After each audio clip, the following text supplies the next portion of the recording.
ఈయనంతటి ఈయననే మదన్ మోహన్ అనే ఒక ఆయన ఇట్లా ఇది అని జరిగింది ఇది అని చెప్పి లైమ్ లైట్లోకి వచ్చాడు. సరే చెప్తే చెప్పావులే, మంచి పనే చేసావు, మాకు కొంచెం హెల్ప్ చేసినట్టుంది, ఎండోమెంట్లో జరిగిన అక్రమాలన్నీ మేము వెలికి తీస్తామని వాళ్ళు సంతోషపడ్డారు. ఈయనేమో రంకు భాగవతంతో వచ్చాడు. ఈ రంకుని విజయసాయిరెడ్డికి అంటగట్టాడు. విజయసాయిరెడ్డి ఏమో లబోదీపమని నాకేం తెలియదు బాబు, నన్ను ఇరికించకండి అని చెప్పి ఫైర్ అయ్యాడు మీడియా పైన. శాంతి కూడా మళ్ళీ స్పందించి ఏం చెప్పింది, అబ్బే అట్లాంటిది ఏం లేదు, నా బిడ్డకి తండ్రి పలానా సుభాష్, ఈయన కాదు అని ఏదో చెప్పింది. విజయసాయిరెడ్డి కాదు, అందరం బాగానే ఉన్నాము, ఈ వీడే గొడవ చేస్తున్నాడు, ఆయన నేను వదిలేశాను ఎప్పుడో, తర్వాత ఇప్పుడు ఇట్లా వచ్చి గొడవ చేయడం పద్ధతి కాదు అని ఈవిడ.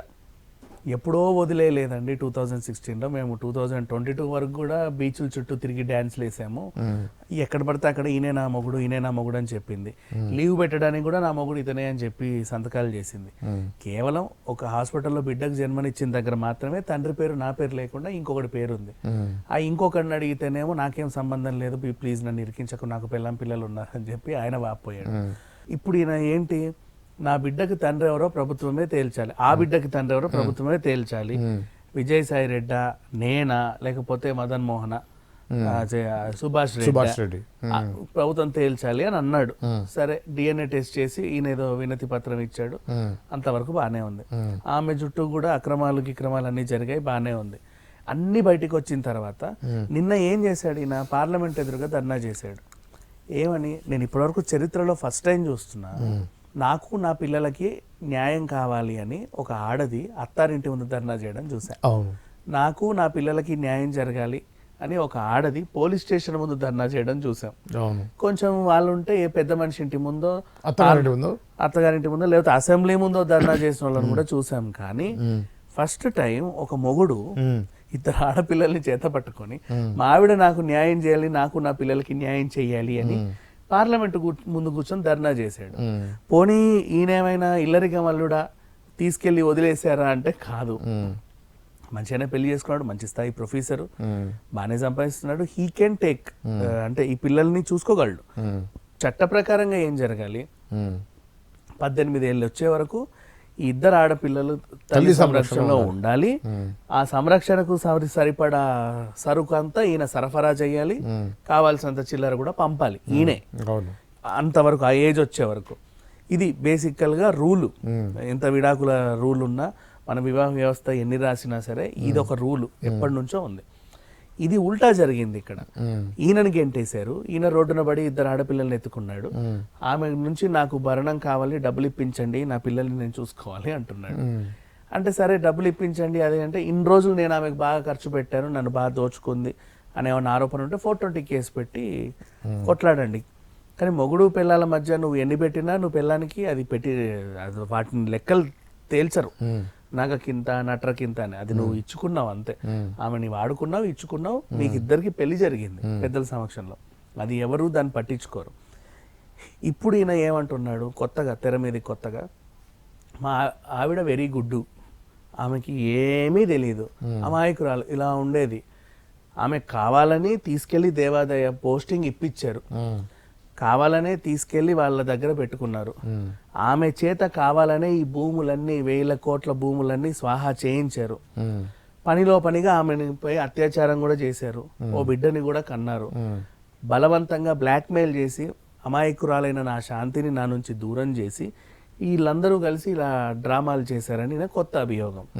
మరి ఈయన రోజుకో ట్విస్ట్ ఇస్తున్నాడు. మరి దీన్ని ఎట్లా చూడాలో ఇప్పటిదాకా ఎవరికీ అర్థం కావట్లా.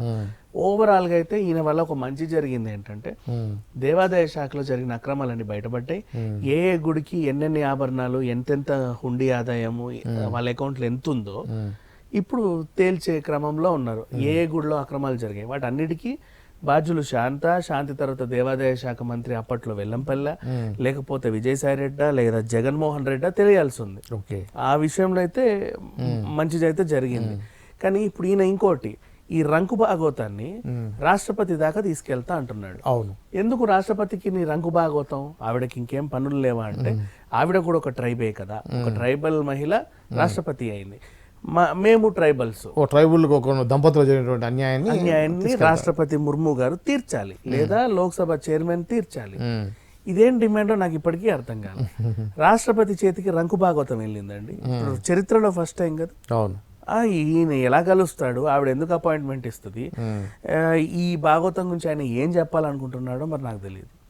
అలా ఉంది పరిస్థితి. అంటే ఇప్పుడు ఏమైనా ఉద్దేశం అంటే తన భార్య అయినటువంటి శాంతి ఇన్నోసెంట్ అని, ట్రాప్ పడింది అని, ట్రాప్ చేసి సుభాష్ రెడ్డి కానివ్వండి, విజయసాయి రెడ్డి కానీ వీళ్ళు ఆమె ద్వారా లబ్ధి పొంది, అంతేకాకుండా ఆమె పర్సనల్గా కూడా ఆమెని దొంగ తీసుకొని ఆమెకి ఒక బిడ్డను కలిగే విధంగా చేశారనేది ఆయన అభియోగం.